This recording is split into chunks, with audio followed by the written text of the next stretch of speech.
የኢራን እስላማዊ አብዮታዊ ዘብ ሳውዲ አረቢያ የተባበሩት አረብ ኤሚሬቶችና ኳታር ውስጥ የሚገኙ ነዳጅ ማውጫዎች ላይ ጥቃት ሊሰነዝር እንደሆነ አስጠነቀቀ። በዚህም ምክንያት በባህረ ሰላጤው አካባቢ ባሉ የነዳጅ ማምረቻ ተቋማት ውስጥና በዙሪያቸው የሚገኙ ሰዎች ለቀው እንዲወጡ ትዕዛዝ አስተላልፏል።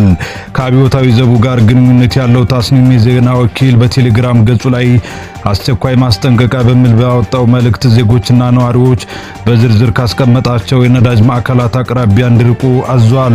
እነዚህም ሳምሬፍ የነዳጅ ማጣሪያ ሳውዲ አረቢያ፣ አልጁቤይል ፔትሮኬሚካል ማምረቻና ማሳኢድ ኩባንያ ሳውዲ አረቢያ፣ አልሆዛን ጋዝ ማውጫ ቦታም የተባበሩት አረብ ኤሚሬትስ፣ ራስ ላፋን የነዳጅ ማጣሪያም ኳታር።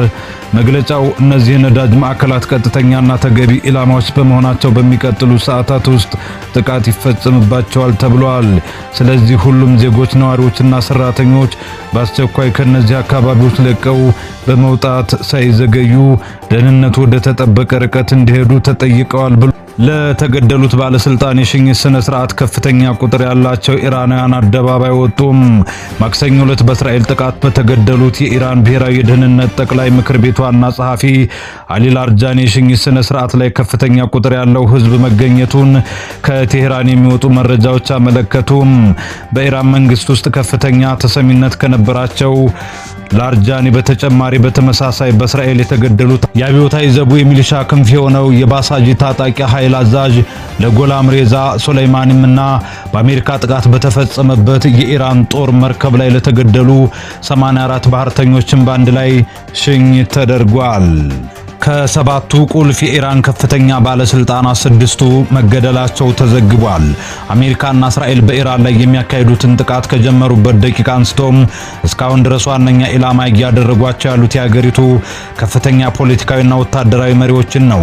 በመጀመሪያው ቀን ጥቃት የሀገሪቱ ጠቅላይ መሪ የሆኑት አያቶላህ አሊ ኻሜኒን ጨምሮ ሌሎች ቁልፍ ባለስልጣናት በጽህፈት ቤታቸውና በመኖሪያቸው ላይ በተፈጸሙ ጥቃቶች ተገድለዋል። በሀገሪቱ ውስጥ በተለያዩ የስልጣን ደረጃ ላይ የሚገኙ በርካታ ፖለቲካዊና ወታደራዊ ባለስልጣናት ባለፉት ዓመታት ጭምር ተገድለዋል። አሁን የተከፈተው ጦርነት ደግሞ ሌሎችንም የጥቃት ኢላማ አድርጓቸዋል።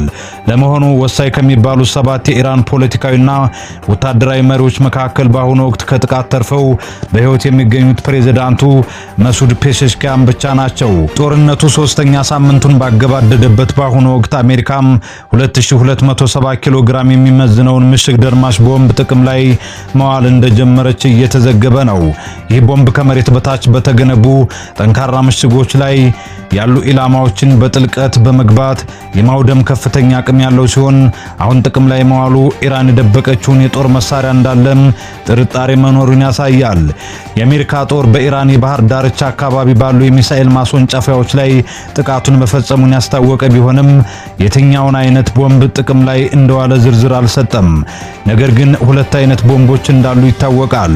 እነሱም በጨረር የሚመራው ጁቢዬ 28 እና አዲሱ ዘመናዊ ጁቢዬ 72 የተባሉ ናቸው። በአሁኑ ጥቃት አዲሱ ቦምብ ጥቅም ላይ ሳይውል እንዳልቀረ ይታመናል።